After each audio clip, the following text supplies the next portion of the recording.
Shalom, puji Tuhan, mari kita bersama kembali belajar firman Tuhan dari kitab Kejadian pasal yang ke-6, pasal yang ke-5, ayat yang ke-21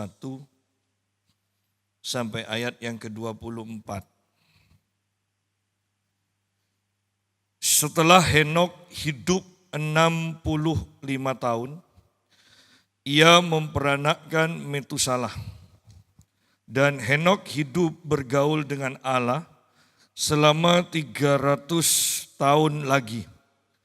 Setelah ia memperanakkan Metusalah dan ia memperanakkan anak-anak lelaki dan perempuan.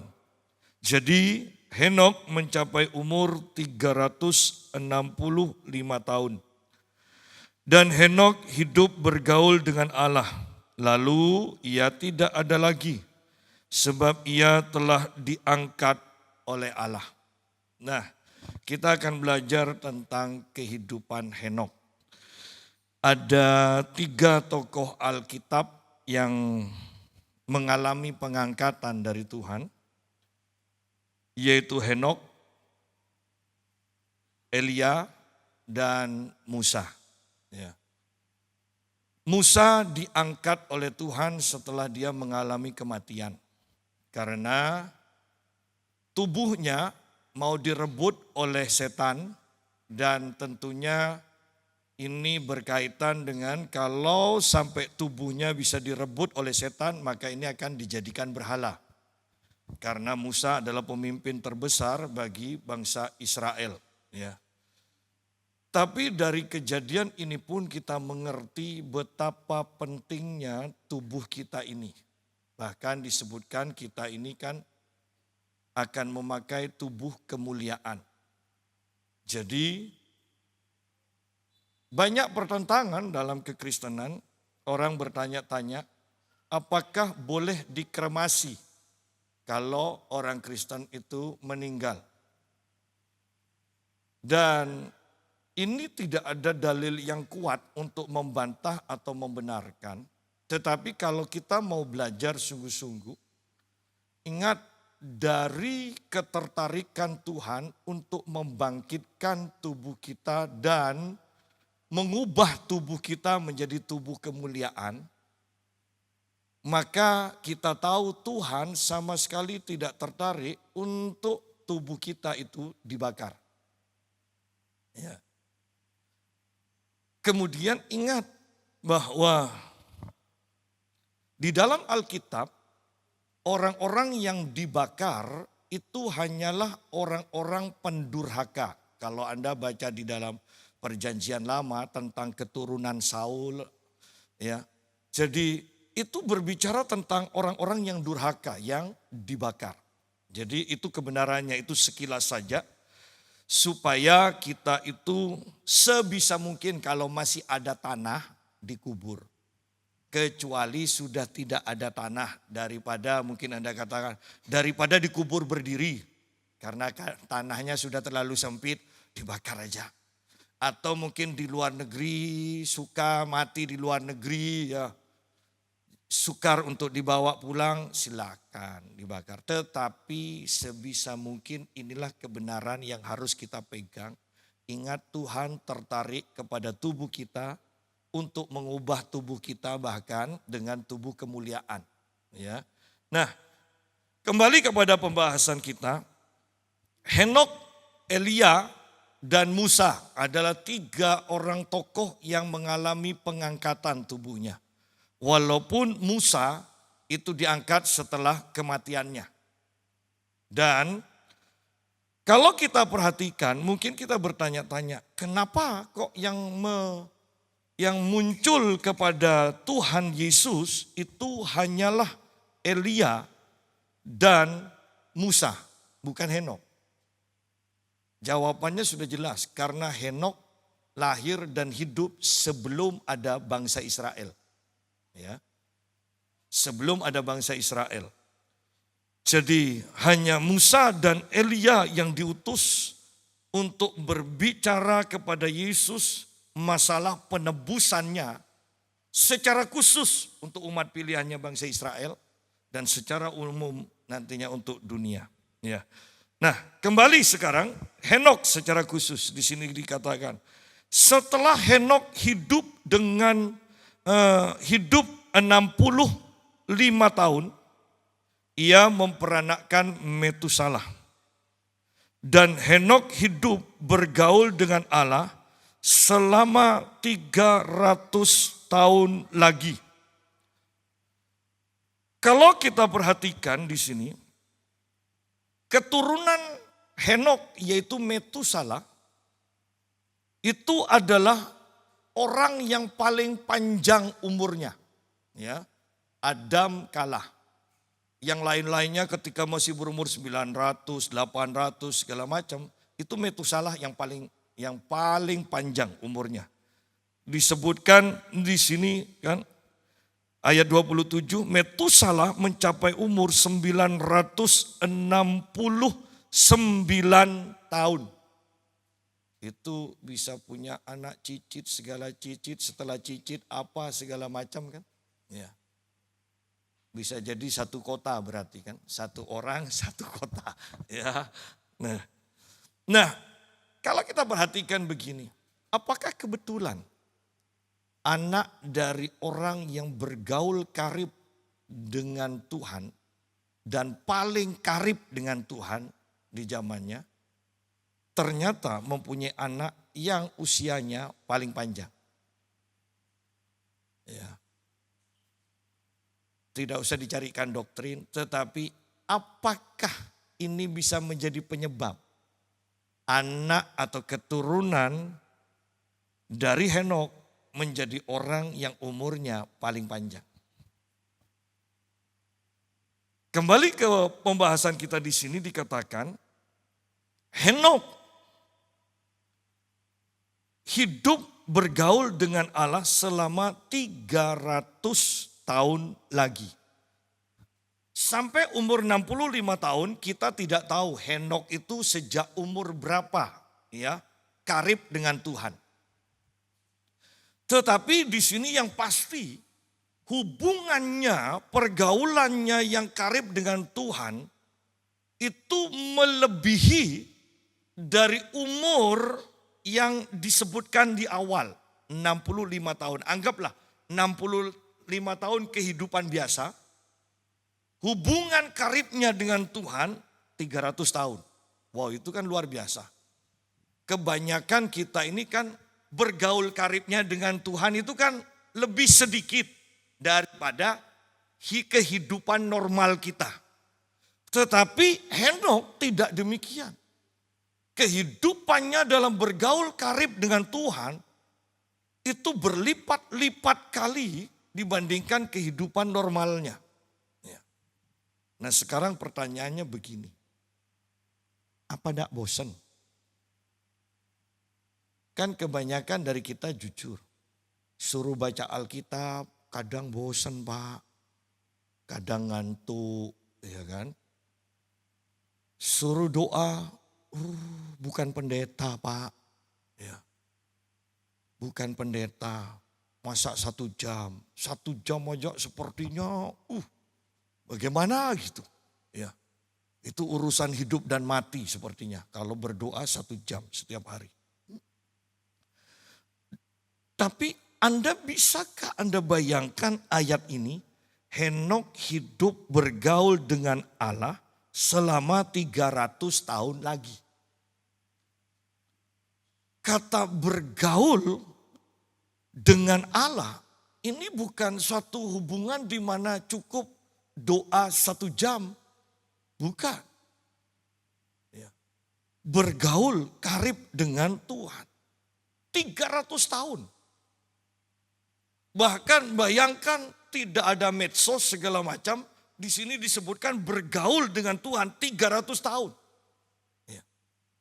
Jangan-jangan juga ya, waktunya lebih banyak dihabiskan dengan Tuhan daripada keluarganya. Tetapi bagaimana bisa ini berlangsung tanpa pengenalan akan Tuhan? tanpa Tuhan itu nyata bagi Henok. Tidak mungkin Henok bisa bergaul karib dengan Tuhan tanpa bosan. Dan saya meyakini bukan hanya tanpa bosan, tetapi tingkat keakrabannya semakin hari semakin bertambah. Sehingga Tuhan itu ingin atau cepat-cepat ingin ketemu bersama dengan Henok. Ya kan? Di sini waktu zamannya Henok, orang kan biasanya hidup di muka bumi itu 800 tahun, 900 tahun. Henok hanya 300 tahun lebih, 365 tahun. Cepat-cepat diangkat oleh Tuhan. Ya. Nah, di sini bisa membayangkan betapa cintanya Tuhan kepada Henok, betapa rindunya Tuhan segera untuk semakin dekat dengan Henok. Karena kalau tidak, saya percaya Henok bisa berumur minimal 800 tahun. Ya. Bisa bayangkan Allah merindukan manusia. Bisa bayangkan Allah merindukan kita? Kira-kira apa yang kita lakukan sampai-sampai Allah sangat merindukan kita? Berandai-andai dengan kehidupan kita sekarang.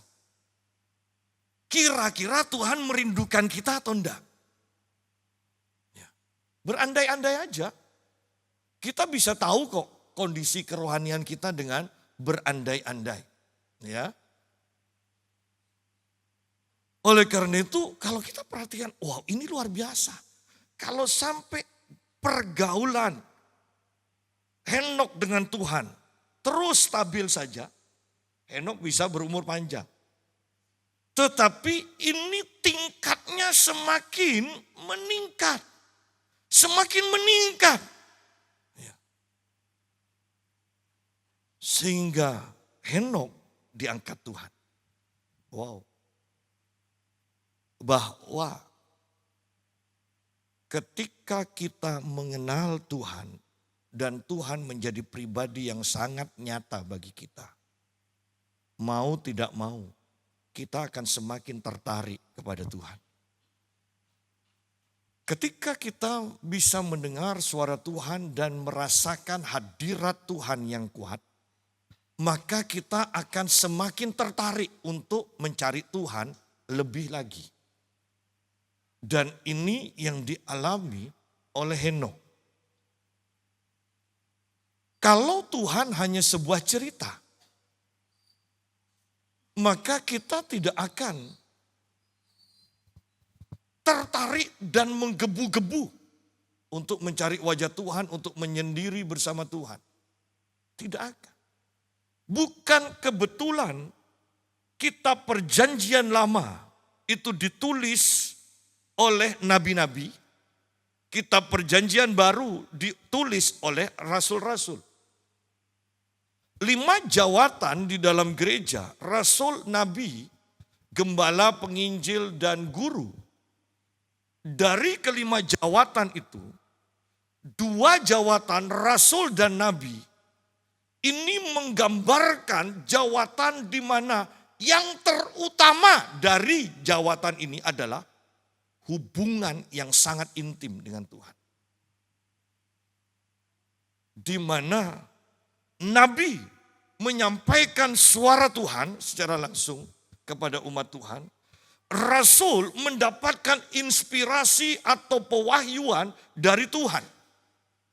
Nah, kalau sudah seperti itu bukanlah kehidupan rohani yang biasa-biasa saja untuk mendapatkan pewahyuan dari Tuhan.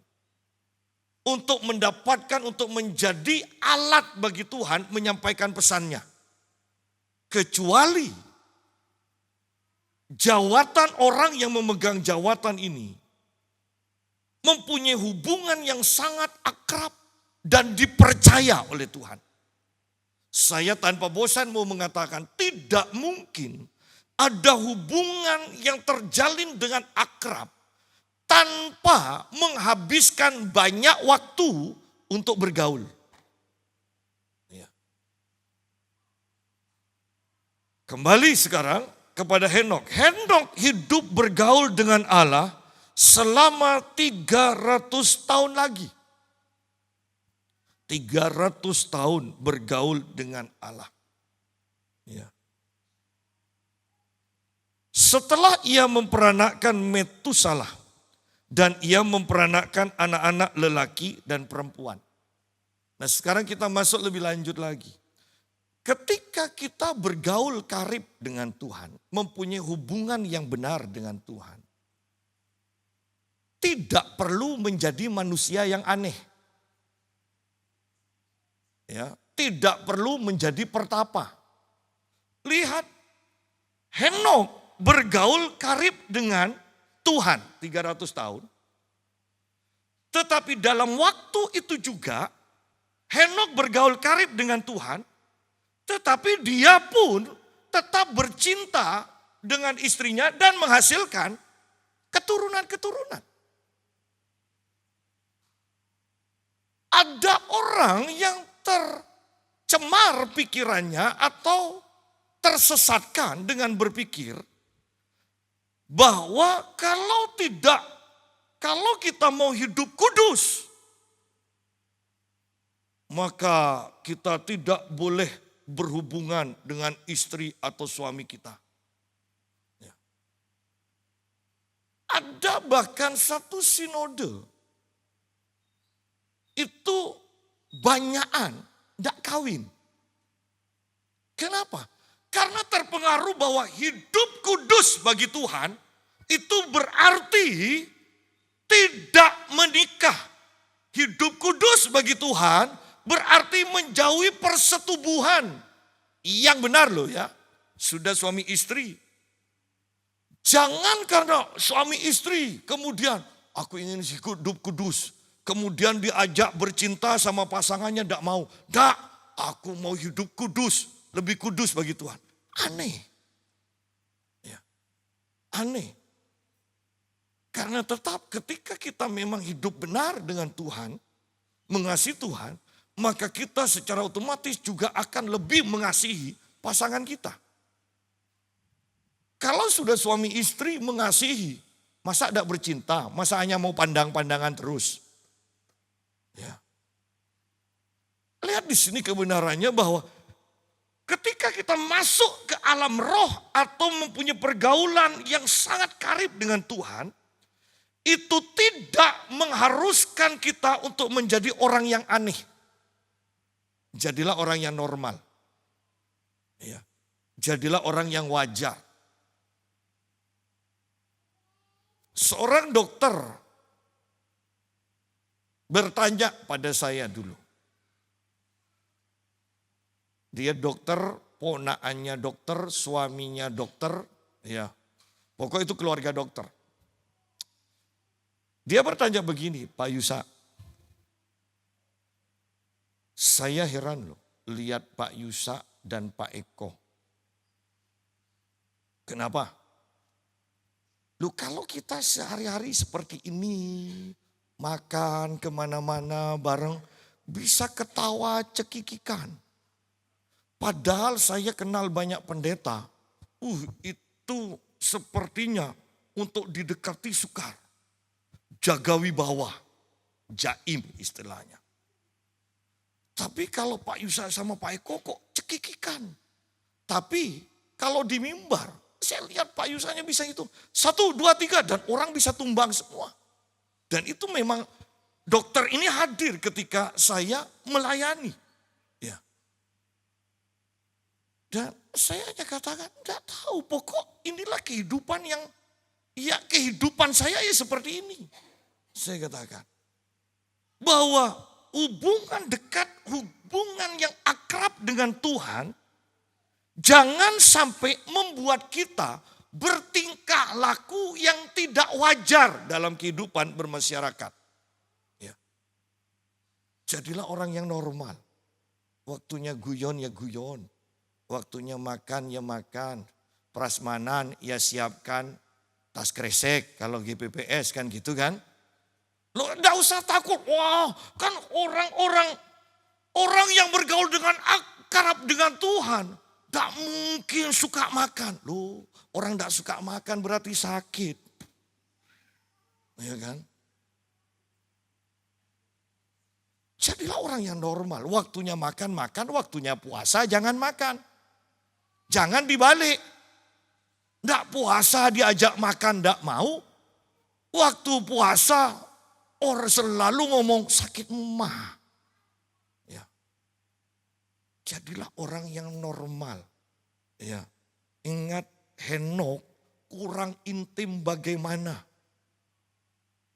Ya. Ini kan hanya tidak disebutkan bahwa Henok berhadap-hadapan muka dengan Tuhan. Saya percaya Henok berhadapan muka dengan Tuhan. Kita hanya taunya Musa berhadap-hadapan muka. Ya. Tetapi Henok bergaul dengan Allah selama 300 tahun. Bayangkan, bukan selama 300 tahun, selama 300 tahun lagi. Nah, tidak bosan. Kalau bosan, berarti ada yang keliru dalam pengenalan kita akan Tuhan. Ya.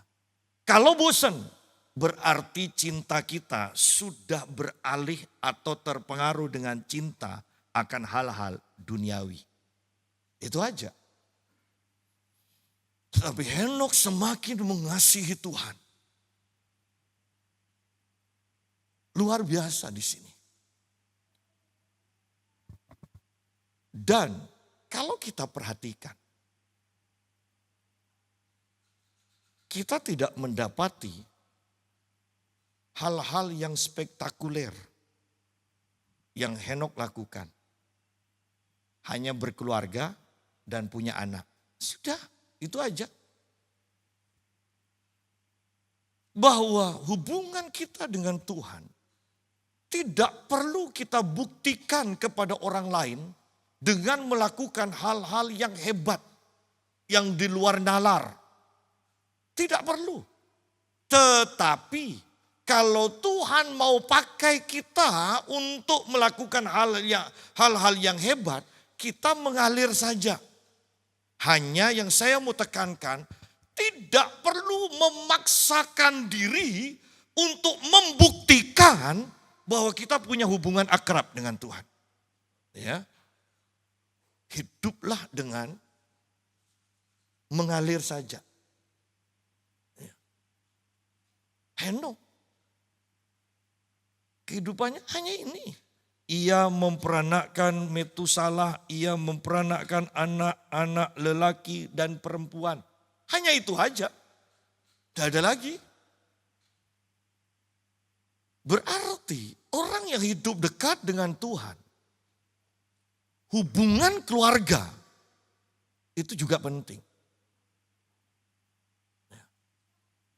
Jangan berkata, karena saya dekat dengan Tuhan, maka hubungan dengan istri, dengan suami harus semakin jauh. Ya, itu aneh. Kalau sampai seperti itu, maka kekristenan akan hancur. Ya.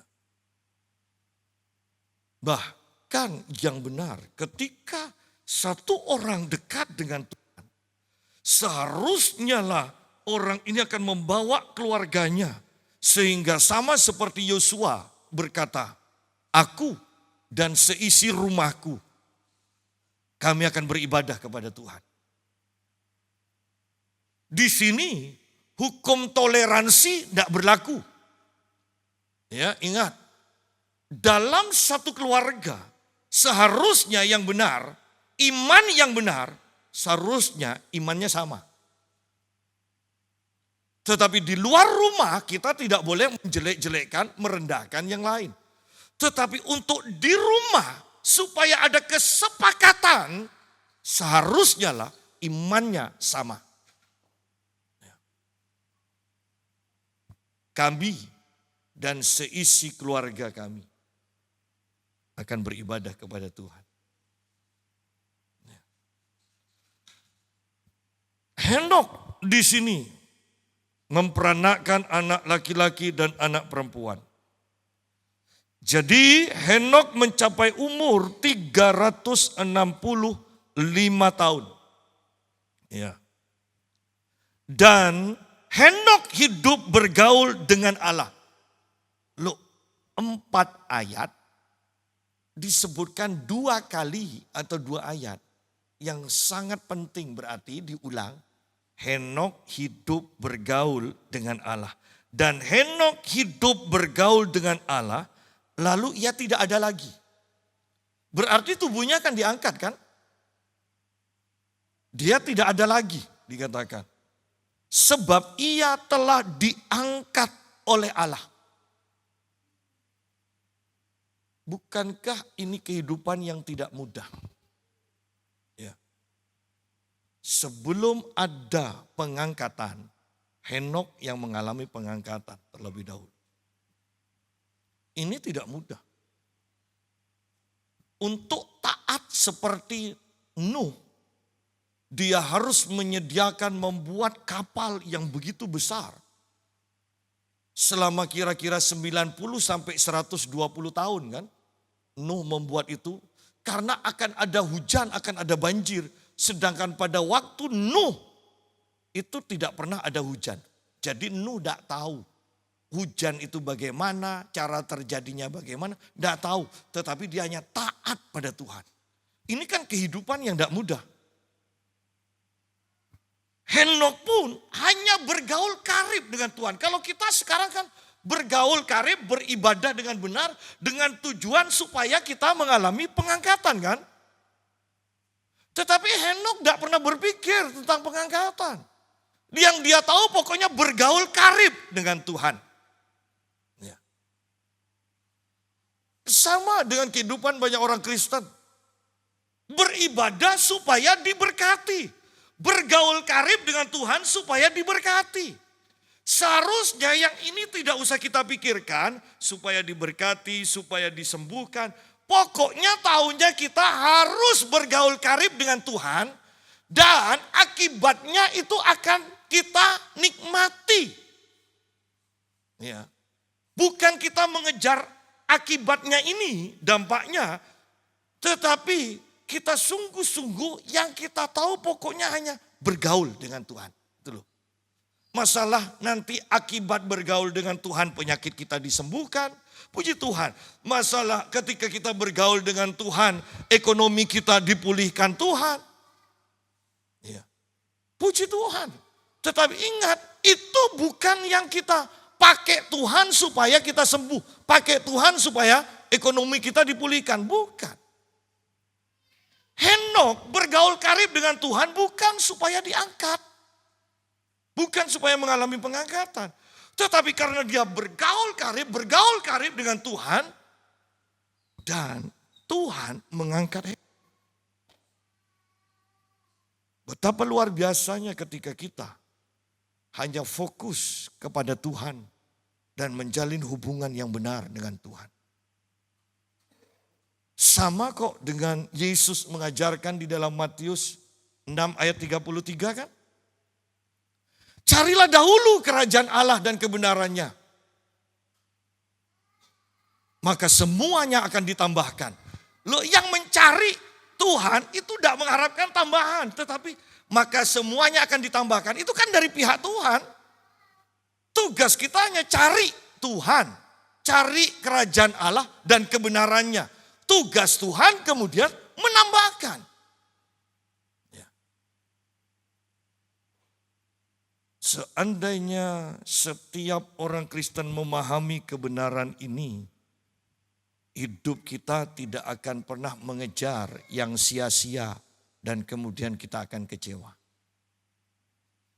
Karena setiap orang yang mencari Tuhan pasti akan menemui dia.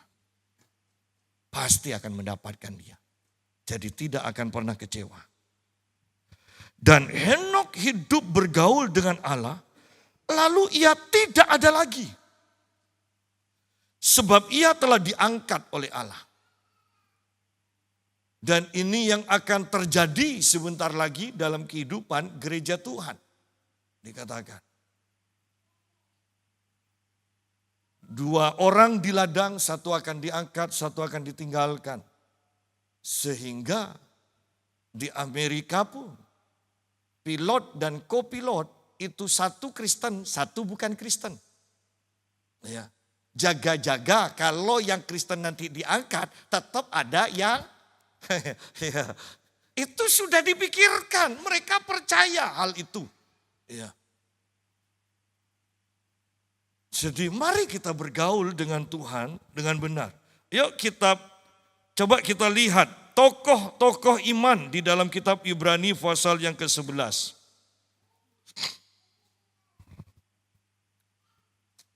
Ibrani pasal yang ke-11, ayat yang ke-5 dan ayat yang ke-6. Karena iman, Henok terangkat supaya ia tidak mengalami kematian. Dan ia tidak ditemukan karena Allah telah mengangkatnya. Lihat di sini, karena iman. Tadi kan kita lihat Henok bergaul karib dengan Tuhan. Artinya kalau orang mengaku beriman kepada Tuhan, tidak bisa tidak dia harus mempunyai kehidupan yang bergaul karib dengan Tuhan. Ketika kita melihat seseorang bergaul karib dengan Tuhan, maka kita tahu orang itu beriman. Banyak orang yang mengaku beriman, tetapi begitu mudahnya meninggalkan ibadah. Mengaku beriman, tapi tidak pernah bergaul dengan Tuhan, tidak pernah baca Alkitab setiap hari, tidak pernah punya waktu jam doa. Ya. Padahal iman tidak bisa dipisahkan atau iman harus dibuktikan atau akan terbukti dengan kehidupan yang bergaul karib dengan Tuhan. Orang yang bergaul karib dengan Tuhan akan langsung ketahuan sama orang lain. Oh, orang itu beriman. Ya. Orang Kristen sering beribadah, oh orang itu beriman. Bahkan secara umum, orang sering ke masjid, ya di masjid terus orang langsung, oh orang itu beriman. Ya.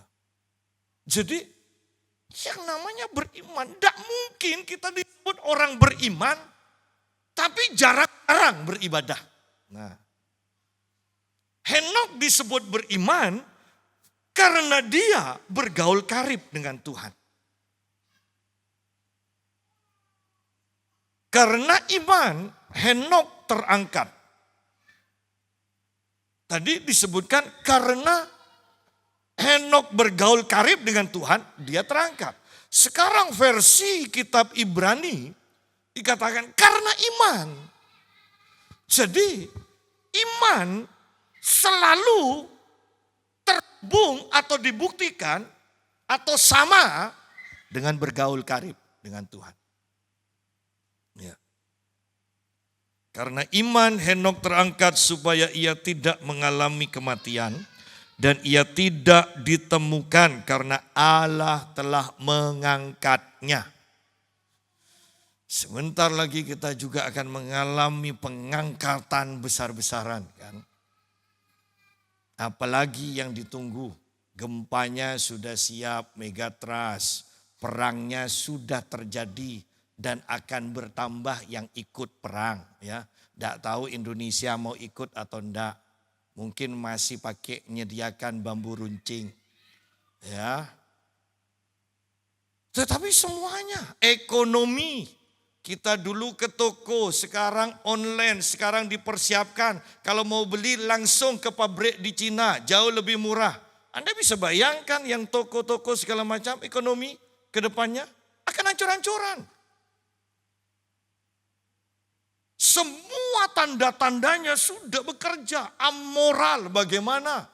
Beberapa gereja sudah memberkati ya pernikahan sejenis. Sudah sedemikian rusaknya. Sehingga akan kelihatan dikatakan yang cemar akan semakin cemar, yang kudus akan semakin kudus.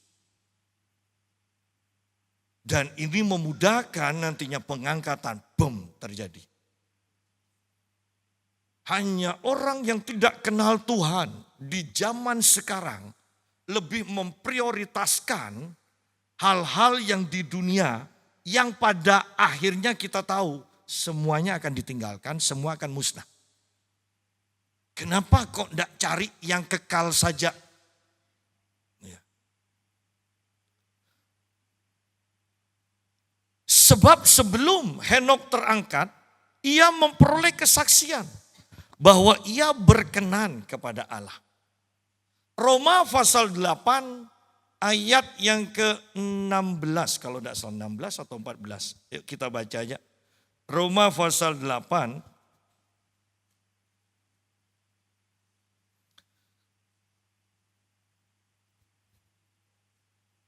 ayat 16 ya. Roh itu bersaksi bersama dengan roh kita bahwa kita adalah anak-anak Allah. Dan jika kita adalah anak, maka kita juga adalah ahli waris. Maksudnya orang-orang yang berhak menerima janji-janji Allah yang akan menerimanya bersama-sama dengan Kristus dan seterusnya. Tetapi lihat di sini ayat 16, roh itu bersaksi bersama-sama dengan roh kita bahwa kita adalah anak-anak Allah. Kembali kepada Ibrani pasal yang ke-11, dikatakan ayat yang kelima bagian B, sebab sebelum Henok terangkat, ia memperoleh kesaksian bahwa ia berkenan kepada Allah. Kitab Roma mengatakan roh Allah bersama roh kita bersaksi bahwa kita adalah anak Allah. Tahukah kita, percayakah kita dengan tanpa ragu bahwa kita adalah anak Allah? Adakah kesaksian bahwa kita adalah anak Allah? Ataukah kesaksian kita di dalam hati kita adalah aku orang berdosa, aku orang yang lemah? Apakah itu? Kalau seperti itu, berarti kita masih jauh perjalanan kita. Henok mempunyai kesaksian bahwa dia berkenan kepada Allah. Kita punya kesaksian bahwa kita adalah anak Allah, adalah ahli waris dari segala kepunyaan Allah. Berarti kalau ada kesaksian batin di sini bahwa kita adalah anak Allah, maka sama seperti Henok mempunyai kesaksian bahwa dia berkenan kepada Allah dan dia diangkat oleh Allah, kita yang mempunyai kesaksian bahwa kita adalah anak Allah, yakinlah bahwa kita juga akan mengalami pengangkatan. Tetapi berapa sering kita itu selalu mempunyai kesaksian bahwa kita adalah anak Allah, bahwa kita berkenan kepada Allah. Atau kita selalu terintimidasi dengan kesaksian batin yang mengatakan kamu itu orang lemah. Selalu aja berbuat dosa. Selalu kamu orang berdosa. Kalau kesaksiannya seperti itu berarti kita belum lahir baru. Orang yang lahir baru kesaksiannya adalah aku adalah anak Allah. Aku adalah ahli waris. Sehingga kita akan mengalami pengangkatan. Nah, kita lanjut. Tetapi tanpa iman, tidak mungkin orang berkenan kepada Allah. Ya. Allah senang kepada Henok, karena Henok beriman. Dan kita tahu, bagaimana kita tahu Henok beriman? Buktinya dia selalu bergaul karib dengan Tuhan. Bergaul dengan Allah. Tanpa iman, tanpa bergaul karib dengan Tuhan, tidak mungkin kita itu berkenan kepada Allah. Ya. Tidak mungkin. Kekristenan itu tidak mudah. Ingat, kekristenan tidak mudah.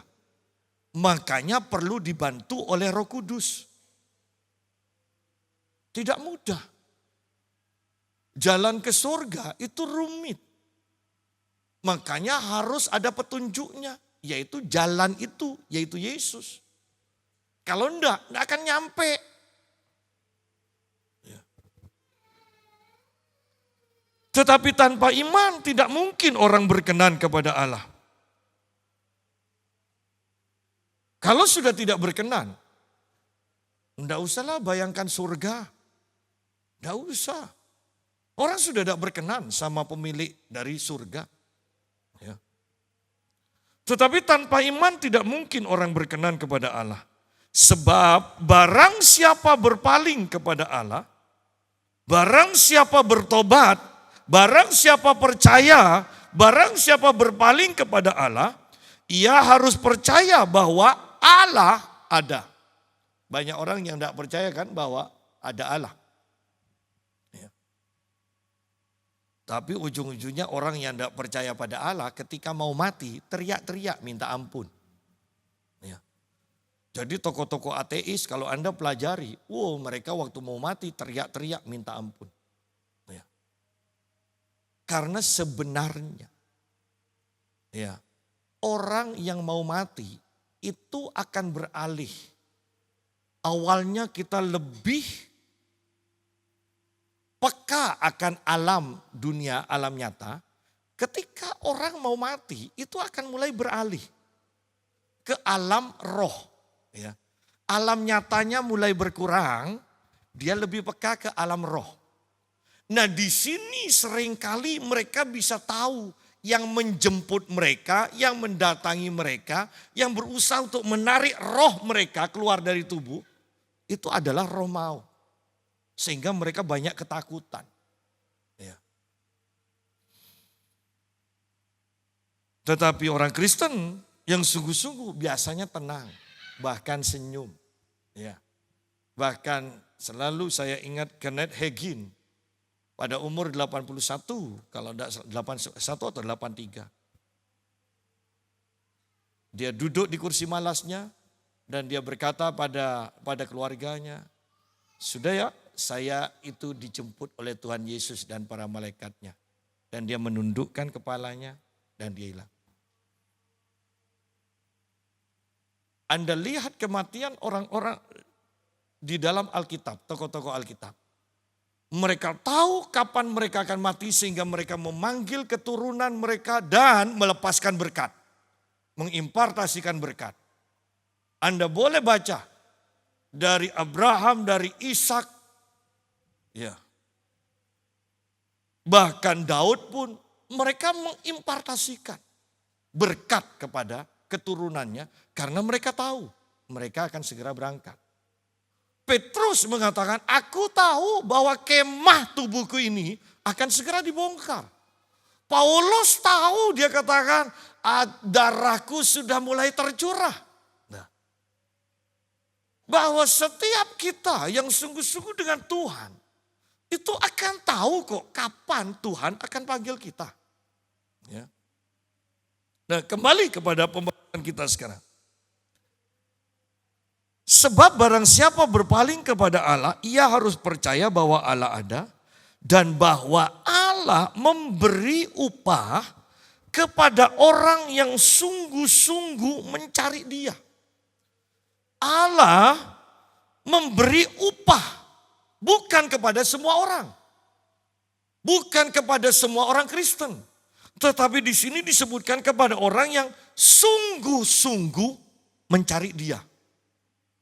Ingat perumpamaan Tuhan Yesus tentang seorang atau pedagang yang mencari batu permata. Ketika dia menemukan batu permata, dia tutup itu lagi, kemudian dia jual semua hartanya, dan dia membeli tanah di mana ada batu permata itu. Itu bisa menggambarkan tentang kesungguhan ya, dalam mencari Tuhan. Lalu bagaimana dengan kehidupan kita? Sudahkah kita sungguh-sungguh mencari Tuhan? Setiap orang tidak sama. Ada orang yang harus mengorbankan hartanya. Ada orang yang harus mengorbankan waktunya. Ya. Tetapi apa yang dikorbankan itu menunjukkan tentang kesungguhannya dalam mencari Tuhan. Itu. Hanya kepada orang yang sungguh-sungguh mencari Tuhan ada upah. Ya. Istilahnya hamba-hamba Tuhan sekarang supaya ada gundul nanti di surga, ada mahkotanya, itu upah. Ya. Dan banyak mahkota nanti macamnya. Nah sekarang ayat terakhir di dalam Injil Lukas. Injil Lukas pasal 18.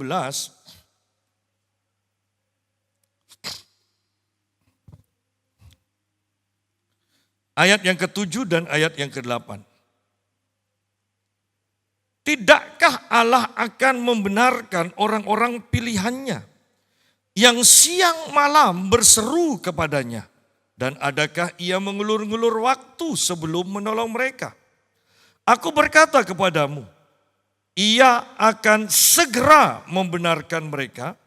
Akan tetapi jika anak manusia itu datang, adakah ia mendapati iman di bumi?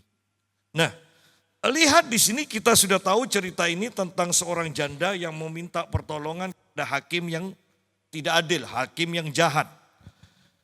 Kedatangan pertama, kedua tidak digubris tetapi terus menerus mendesak, kemudian hakim itu menolong. Ya. Nah di sini Yesus mengatakan, tidakkah Allah akan membenarkan orang-orang pilihannya? Sudah orang pilihan, tetapi harus di sini dikatakan yang siang malam berseru kepadanya. Bukankah ini menunjukkan kesungguhannya? Yang sungguh-sungguh mencari Tuhan siang dan malam baru akan dibenarkan. Bukan hanya sekedar, bukan hanya kalau sempat, tetapi siang malam mencari Tuhan.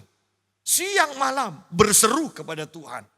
Henok bergaul karib dengan Tuhan. Berarti banyak waktu digunakan untuk bersekutu dengan Tuhan. Siang malam di sini dikatakan oleh Yesus. Ya. Menunjukkan kesungguhannya dalam mencari Tuhan. Kemudian ayat yang ke-8, aku berkata kepadamu, ia akan segera membenarkan mereka. Ya. Akan tetapi jika anak manusia itu datang, adakah ia mendapat iman di bumi? Kalau kita perhatikan di atas, tentang doa yang dijawab. Doa yang gigih, ya kan? Yang digambarkan dengan janda yang meminta tolong kepada hakim ini. Itu doa yang gigih, doa yang dijawab. Itu sangat baik. Ya, sangat baik. Tetapi yang lebih penting adalah ketika Yesus datang, apakah dia mendapati iman dalam kehidupan kita? Ingat tadi kita bahas bahwa iman akan terbukti dengan kehidupan yang bergaul karib dengan Tuhan. Bergaul akrab dengan Tuhan. Ketika Yesus datang, ya dahulu engkau mempunyai doa-doa pengalaman, doa-doa yang dijawab, doa-doa yang sangat dahsyat, mendapatkan mujizat segala macam. Tetapi sekarang di akhir zaman, apakah engkau tetap seperti dulu? Yang mana doa-doamu terus menggedor surga. Apakah engkau tetap mempunyai kehidupan yang akrab dengan Tuhan? Atau sudah berkurang? Ini yang sangat penting. Dulu engkau mungkin punya pelayanan. Sekarang bagaimana? Dulu engkau mempunyai doa-doa yang dijawab. Mujizat terjadi. Sekarang bagaimana? Intensitasnya seharusnya semakin bertambah. Kalau kita baca Henok, bahwa keakrabannya dengan Tuhan itu semakin bertambah. Yesus di sini berkata, akan tetapi jika anak manusia itu datang, adakah ia mendapati iman di bumi? Ini dia sampaikan setelah berbicara tentang doa yang dijawab loh. Bahwa dulu doamu dijawab, tidak secara otomatis akan membuat engkau sekarang dan yang akan datang, kehidupan kerohanianmu jauh lebih baik. Padahal yang dituntut oleh Tuhan Yesus adalah kehidupan kerohanian kita yang akan datang jauh lebih baik daripada yang dulu. Nah pertanyaannya, bagaimana kerohanian kita? Bagaimana? Karena ini sangat penting. Kalau anak manusia datang, apakah dia mendapati iman dalam kehidupan?